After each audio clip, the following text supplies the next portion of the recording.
그 제10조는 계약의 성립과 관련된 내용입니다.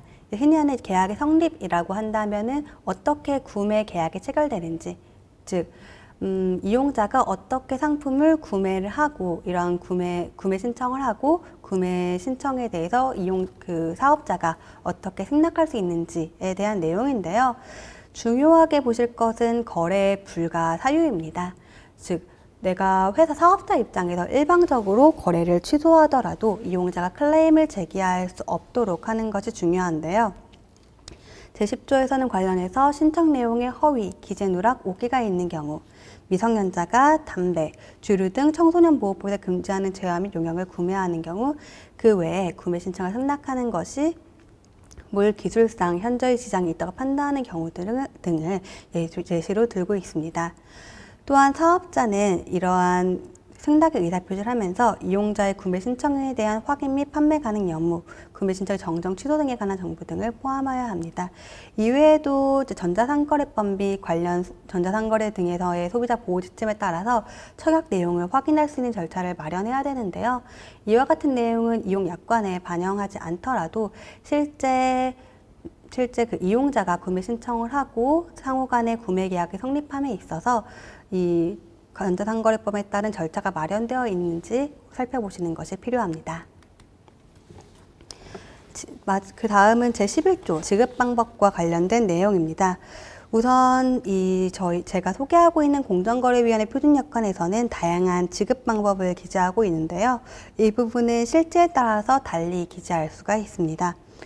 온라인 커머스의 경우에는 사실 인앱 결제가 많지는 않아요. 하지만 인앱 결제의 경우에는 앞서 말씀드렸던 것처럼 스토어 정책에 따라서 결제 및 환불이 진행되기 때문에 그 부분에 대해서도 별도로 인앱 결제와 관련된 환불은 관련 스토어 이용 약관에 따른다라는 정도의 말을 명시해 두는 것이 좋습니다.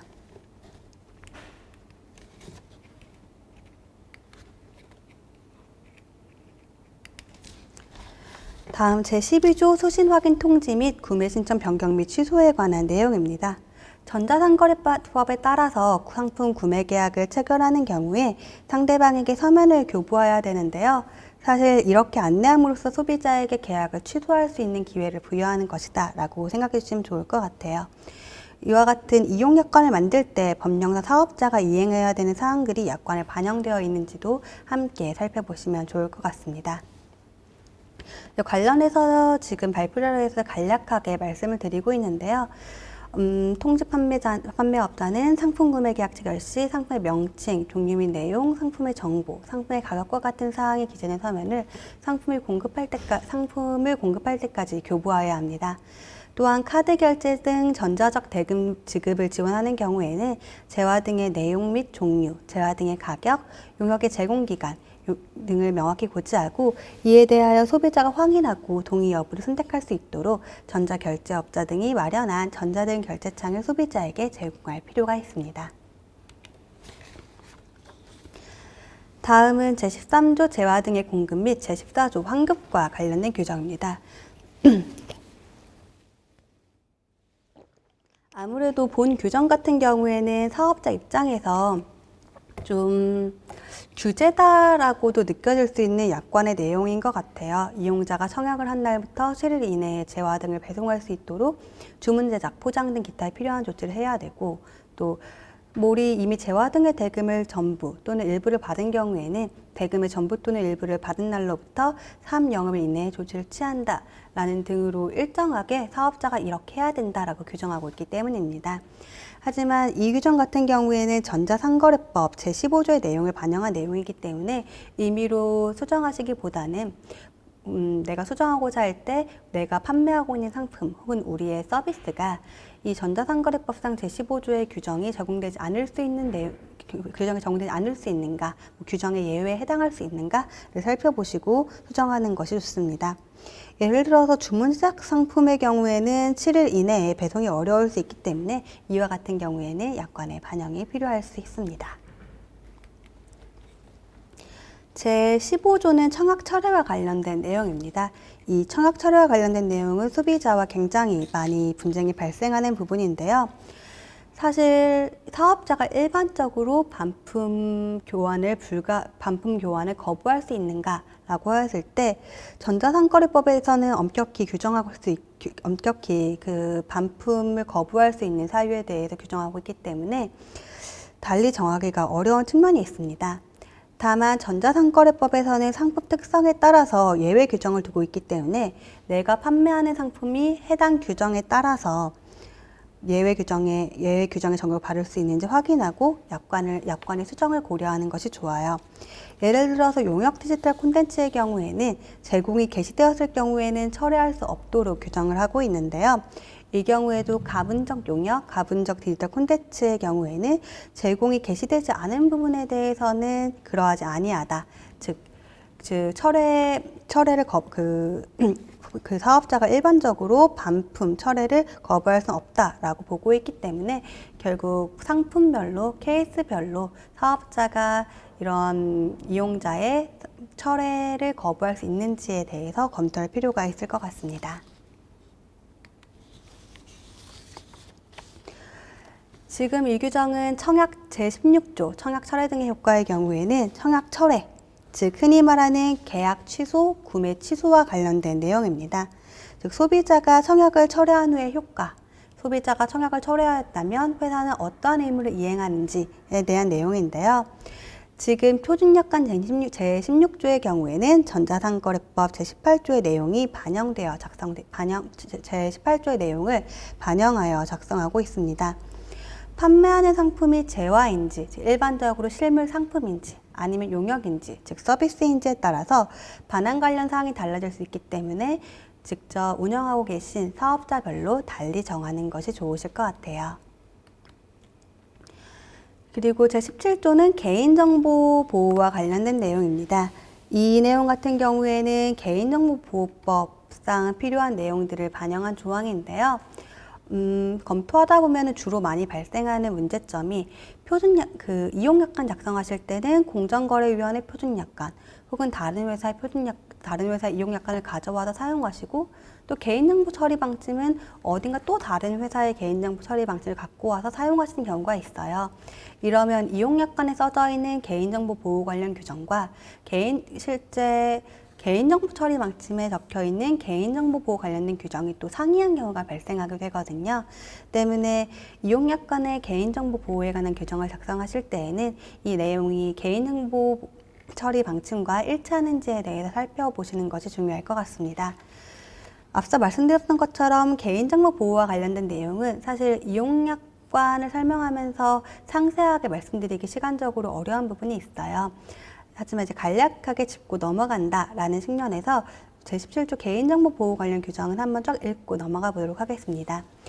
제17조 제1항의 경우에는 사업자가 이용자의 개인정보를 수집하는 경우 서비스 제공을 위해 필요한 범위에서 최소한의 개인정보를 수집하도록 되어 있습니다. 그리고 사업자는 회원가입 시 구매계약 이행에 필요한 정보를 미리 수집하지 않는다라고 되어 있습니다. 이 얘기는 결국에는 어떤 의미냐? 구매계약을 이행하려다 보면은 아무래도 회원의 주소라던가 회원의 연락처를 수집해야 되는데요. 그러한 부분에 대해서 회원 가입할 때 받지 않는다는 내용입니다. 이 부분은 사업자별로 필요하실 수 있기 때문에 한번 살펴보시고 달리 규정하실 필요가 있습니다. 다만 관련 문력상 의무 이행을 위하여 구매계약 이전에 본인 확인이 필요한 경우로서 최소한의 특정 개인정보를 수집하는 경우에는 그러하지 아니하다라는 예외 규정이고요. 제3항 이용자의 개인정보를 수집 이용하는 때에는 다행히 이용자에게 그 목적을 고지하고 동의를 받습니다. 때문에 통상적으로 온라인 커머스에 가입을 하실 때에는 이용약관에 동의하시고 개인정보 수집 이용 동의서에 별도로 동의하시게 되는데요. 이 역시 개인정보보호법에 따라서 필요한 절차이고 해당 내용을 이용약관에 반영하고 있다라는 정도로 이해해 주시면 좋을 것 같아요. 제4항 사업자는 수집된 개인정보를 목적 외의 용도로 이용할 수 없으며 새로운 이용 목적이 발생한 경우 또는 제3자에게 제공하는 경우에는 이용 제공 단계에서 당해 이용자에게 그 목적을 고지하고 동의를 받습니다. 다만 관련 법령에 달리 정함이 있는 경우에는 예외로 합니다. 개인정보 보호 관련 규정의 경우에는 이와 같이 관련 법령에 달리 정함이 있는 경우에는 달리한다라는 내용이 포함되어 있는 경우가 많아요. 이 이유는 개인정보 보호 관련 규정은 개인정보보호법뿐만 아니라 관련해서 다양한 법령 규정이 적용되기 때문인데요. 때문에 구체적으로 어떠한 법령을 명시하기보다는 보다 포괄적으로 다른 법령에서 달리 정하면 사업자는 이렇게 할 수 있다 정도의 근거 규정만 넣어두는 것이 좋습니다. 제5항, 제2항과 제3항에 의해 이용자의 동의를 받아야 하는 경우에는 개인정보 관리 책임자의 신원, 정보의 수집 목적 및 이용 목적, 제3자에 대한 정보 제공 관련 사항 등 정보통신망법 제2조 제2항이 규정한 사항을 미리 명시하거나 고지해야 하며 이용자는 언제든지 이 동의를 철회할 수 있습니다. 제5항, 이용자는 언제든지 사업자가 가지고 있는 자신의 개인정보에 대해 열람 및 오류 정정을 요구할 수 있으며 사업자는 이에 대해 지체 없이 필요한 조치를 취할 의무를 집니다. 이용자가 오류의 정정을 요구한 경우에는 사업자는 그 오류를 정정할 때까지 당의 개인정보를 이용하지 않습니다. 이 사업자는 개인정보 보호를 위하여 이용자의 개인정보를 취급하는 자를 최소한으로 제한하여야 하고 신용카드, 은행 계좌 등을 포함한 이용자의 개인정보의 분실, 도난, 유출, 동의 없는 제3자 제공, 변조 등으로 인한 이용자의 손해에 대해서는 모든 책임을 지게 됩니다. 사업자 또는 그로부터 개인정보를 제공받은 제3자는 개인정보의 수집 목적 또는 제공받은 목적을 달성할 때 당의 개인정보를 지체 없이 파기합니다. 요 제8항의 규정 같은 경우에는 사실 개인정보 처리 방침 등에서 달리 정하시는 경우들이 있어요.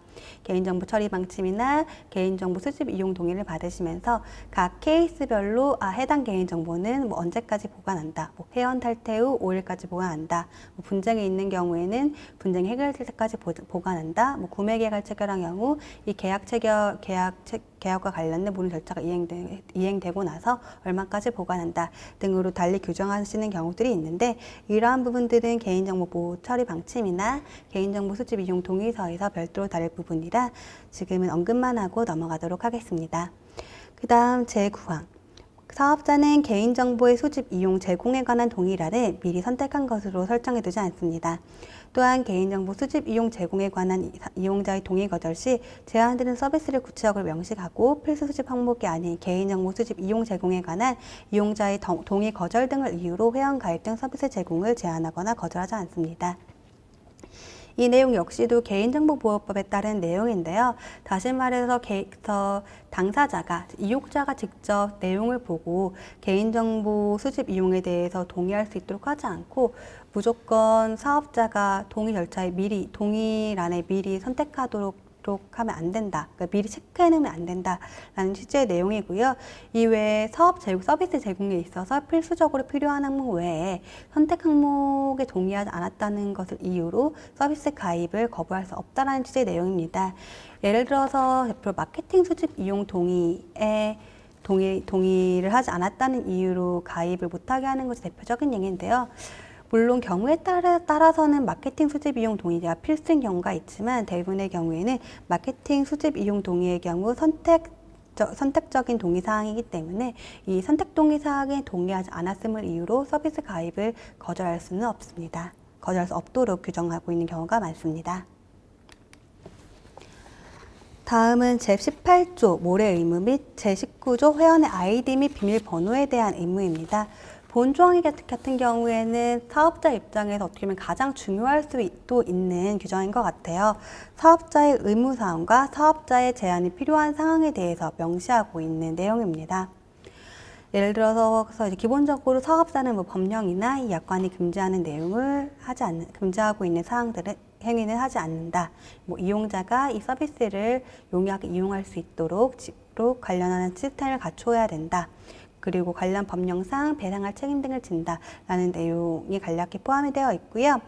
제19조 회원의 아이디 및 비밀번호에 대한 의무와 관련해서는 원칙적으로 아이디와 비밀번호에 관한 관리 책임은 회원에게 있다.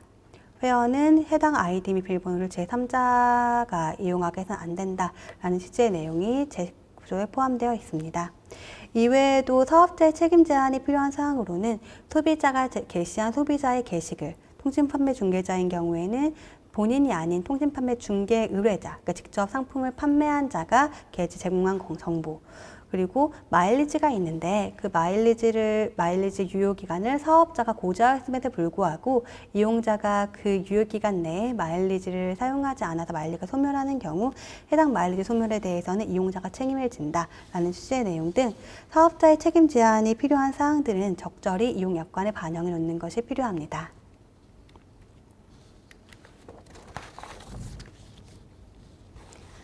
다음은 제20조 이용자의 의무사항입니다. 지금 표준약관에서는 간략하게 이용자는 다음의 행위를 하여서는 안 된다라고 규정하고 있는데요. 제1항 신청 또는 변경 시 허위 내용의 등록, 제2항 타인 정보 도용, 제3항 몰에 게시한 정보의 변경, 제3항 몰이 정한 정보 이외의 정보 등의 송신 또는 게시, 제5항 몰 기타 제3자의 저작권 등 지적재산권에 대한 침해, 제6항 몰 기타 제3자의 명예를 손상시키거나 업무를 방해하는 행위, 제7항 외설 또는 폭력적인 메시지, 화상, 음성, 기타, 공소양속에 반하는 정보를 몰에 공개 또는 게시하는 행위를 이제 금지하고 있습니다. 이와 같은 표준약관의 규정사항은 가장 대표적인 예시라고 생각해 주시면 좋을 것 같아요. 이외에도 사실 서비스별로 이용자가 해서는 안 될 사항 혹은 이용자가 반드시 이행해야 될 사항을 달리 정하실 수 있습니다. 그리고 이 이용자의 의무와 관련된 사항은 굉장히 중요한데요. 왜냐하면 어떠한 문제가 발생을 하였을 때 이 부분에 대해서는 이용자가 이 이용약관에 따라서 해서는 안 되는 사항임에도 불구하고 해서 이러한 문제가 발생했다라고 회사 입장에서 항변할 수 있는 조항이기 때문입니다. 이런 이용자 의무사항을 기재할 때는 상품의 특성에 따라서 어느 정도 반영할 필요가 있어요. 예를 들어서 카시어링이라면 운전 관련 준수사항이나 사고시 대처를 반영할 필요가 있고요. 방송 콘텐츠와 관련된 사항이라면 저작권 관련 준수사항, 시청 제한과 관련된 사항 등을 예시로 들 수 있을 것 같습니다. 요즘 주로 온라인 커머스와 관련해서 문제가 되는 것은 통신판매 중개자를 통해서 통신판매 중개 의뢰자, 즉 판매자랑 직접 연락해서 거래하는 경우를 경유하는 경우가 문제가 될 것 같아요. 이러한 부분에 대해서는 약관에서 관련 내용을 명시하는 것이 좋습니다. 이와 같이 이용자 의무사항 같은 경우에는 단순히 이용약관을 한번 기재하고 끝날 부분이 아니라 지속적으로 타사의 분쟁 사례들을 확인하여서 업데이트하는 것이 필요합니다. 그리고 제21조 연결문과 피연결문 간의 관계에 대한 내용인데요. 사실 이 조항 같은 경우에는 실제 이용약관에서는 삭제되는 경우들이 많아요. 그럼에도 불구하고 이번 표준약관에 관해서 설명을 드리면서 구태여서 이제 말씀을 드리려고 했던 것은 이 말이 굉장히 어렵게 되어 있어요. 상위물과 하위물이 대체 무엇일까? 연결물과 피연결물이 대체 무엇일까라는 의문이 들 수가 있는데요. 결국에는 간단히 말씀드리면 홈페이지 내에 보시면은 이제 다른 홈페이지로 연결되도록 링크를 걸어 놓으신 경우가 있잖아요. 제휴업체나 광고업체 링크들을 걸어 놓으신 경우가 있는데 이러한 링크된 제3의 웹사이트, 즉 해당 웹사이트와 관계없는 웹사이트에 표시된 내용에 대해서는 우리 사업자는 책임이 없어요 라는 취지의 내용입니다. 이 부분은 실제로 사이트 구성상 피해 연결물이 없으시다라고 한다면 삭제하셔도 무방하고요. 만약에 피해 연결물이 있을 것 같다라고 하시면은 이제 관계의 단절을 약관에 명시하기 위해서 우리는 이 피해 연결물과의 관계에 있어서 책임을 지지 않는다라는 내용을 명시하기 위해서 남겨두시는 것도 좋습니다. 그 다음은 제23조입니다. 제23조는 이제 분쟁 해결에 대한 내용인데요. 이러한 분쟁 해결과 관련된 내용은 소비자 피해 보상의 처리, 재화 등에 대한 불만 처리 및 소비자와 사업자 사이의 분쟁 처리에 관한 사항을 고지해야 된다는 전자상거래법상 규정을 반영한 내용입니다. 분쟁 조정 기관을 통한 분쟁 조정 절차를 진행하고자 하시는 경우에는 관련 내용을 반영하는 걸 고려하실 수가 있어요. 그리고 이 표준 약관에는 들어가 있지 않은데요. 통상적으로 꼭 포함되는 내용은 아니지만 분쟁이 발생한 경우에는 특정 법원 관할로 한다는 내용이 추가되는 경우들도 있습니다. 그리고 마찬가지로 실제로 분쟁이 발생했을 때 얼마나 유의미해야 될지에 대해서는 이견이 있을 수 있지만 관련해서 이 약관은 뭐 대한민국 법에 따라서 해석된다라는 취지의 중거법 관련된 내용을 추가하는 경우들도 있습니다. 이 부분은 간단히 참고만 하셔도 좋을 것 같아요. 사실 앞에서는 표준약관을 바탕으로 실제 실질에 맞는 약관을 구성하는 걸 위주로 설명을 드렸어요. 마지막으로는 이제 무효가 될 수 있는 약관, 즉 위법인 약관에 대해서 말씀을 드리고자 합니다. 이용약관의 경우에는 저희가 굉장히 팬시하게 생각을 해요. 또 저희가 왜냐하면 너무나 좀 친숙한 주제이기도 하고 자주 동의 버튼을 누르기 때문인데요. 그래서 이 약관이 뭐 무효가 될 수 있다, 아니면 이제 약관법 적용을 받는 엄격한 규정이 될 수 있다라고 생각하지 않는 경우들도 있는 것 같아요. 하지만 앞서 말씀드렸던 것처럼 이용약관의 경우에는 약관에 해당하기 때문에 이와 같은 경우에는 불공정 약관에 해당해서 무효가 되게 됩니다.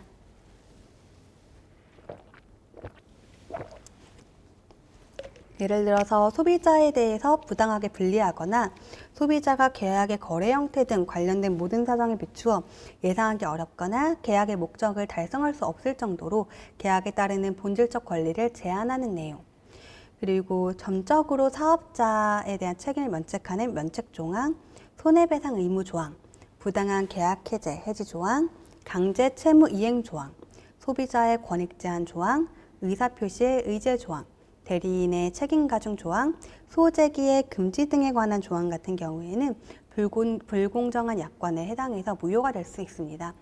따라서 약관을 작성하심에 있어서 그냥 이거 우리 회사 유리하게 이렇게 사용하고 싶은데, 혹은 다른 회사 보니까 이런 규정의 내용이 있으니까 이렇게 써도 되지 않아? 라고 이렇게 너무 불공정하게 작성하시게 되면 실제 분쟁이 발생하는 경우에는 해당 약관이 무효가 될 수 있기 때문에 표준약관과 다른 내용을 규정하시고자 하는 경우에는 현행법 위반에 해당하여 무효가 될 소지가 없는지 살펴보는 것이 좋습니다. 지금까지 온라인 커머스와 이용약관이라는 주제로 길게 말씀을 드렸는데요. 아무래도 친숙하면서도 또 친숙하지만 낯선 분야다 보니까 제가 재미있게 말씀을 드릴 수 있었는지, 명쾌하게 이해할 수 있도록 말씀드릴 수 있었는지에 대해서 조금 걱정이 되네요. 이용약관에 대해서 온라인 커머스의 이용약관이라는 주제로 강의 내용은 본격적인 본 내용은 여기까지 마치도록 하겠습니다. 이외에는 이제 궁금하신 사항은 제가 Q&A로 남겨주시면은 말씀을 드릴 예정인데요. 우선 간략하게 그동안 올려주신 Q&A 내용 중 일부를 말씀드리도록 하겠습니다. 네, 첫 번째 설명은 웹 애플리케이션 서비스를 위한 표준약관도 있나요? 라는 질문인데요.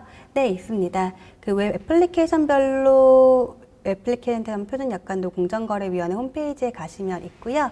다만 이제 웹 애플리케이션이라고 하더라도 어떤 사업이냐, 어떤 서비스냐에 따라서 사용하시기 좋은 표준약관이 다를 수가 있어요.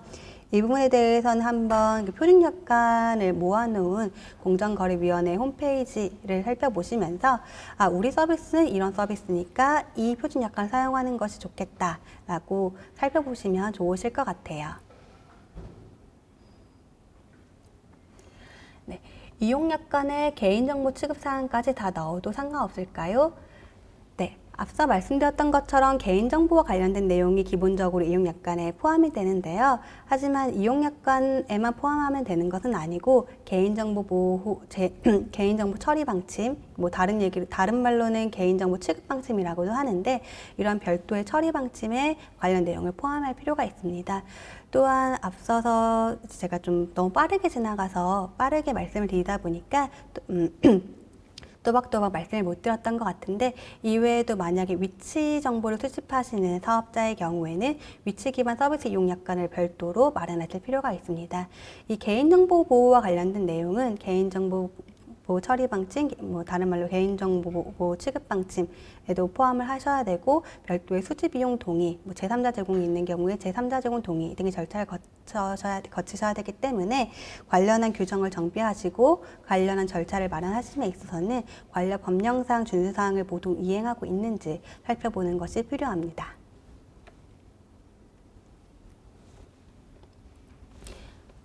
이용약관 개정 전 사전 공지가 반드시 필요한가요?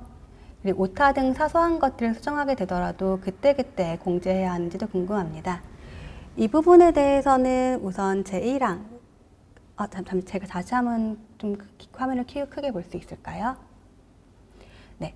이용약관을 개정하는 경우에는 원칙적으로는 사전에 공지하도록, 사전에 공지하는 것이 권고사항인데요. 왜냐하면 이렇게 약관을 개정을 하시다 보면 아무래도 굉장히 중요한 부분임에도 불구하고 사업자분께서 일방적으로 약관을 개정하시는 경우들이 생기게 돼요. 그렇게 되면 소비자에게 불측의 손해가 발생하고 있기 때문에 이러한 사전 공지 없이 이용약관을 개정하는 경우에는 해당 개정 자체가 무효가 될 소지가 있습니다. 때문에 사전 공지는 반드시 하는 것이 좋고요. 오타 등 사소한 것들을 수정하게 되더라도 그때그때 공지해야 하는지도 궁금합니다. 라고 말씀 주셨는데, 사실 이 부분은 실무적으로는 좀 명확하지 않은 부분들은 있어요. 그래서 사실 안전하게는 단순 오타를 수정하시는 경우에는 개정하지 않고 그대로 놔두는 경우들이 많습니다. 다만 오타 등 사소한 것이라고 말씀 주셨는데, 가끔 하시다 보면은 오타의 범주를 볼 수 없는, 그래서 약관의 개정에 가까운 내용들이 있어요. 그러니까 단어만 바꿨을 뿐인데 해당 내용, 약관의 내용 자체가 달라지는 경우들이 있거든요. 예를 들어서 뭐 안 된다고 했는데 안을 빼고 된다라고 한다면 아예 약관의 내용이 달라지지 않겠습니까? 그래서 이러한 개정 사항에 해당하는지 안 해당하는지에 대해서는 사실 케이스 바이 케이스로 검토를 좀 진행을 하시는 것이 회사 입장에서도 훨씬 안전하실 것 같아요.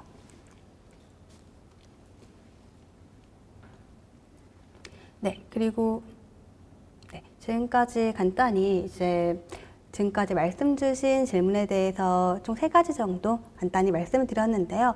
이외에도 올려주시는 Q&A에 대해서는 제가 다음번 강의 때 Q&A 세션 시간을 가져보려고 해요. 그래서 Q&A 세션 시간을 갖고 궁금하신 사항들에 대해서는 좀 더 시간을 갖고 천천히 다양하게 살펴보면서 말씀드릴 수 있도록 하겠습니다.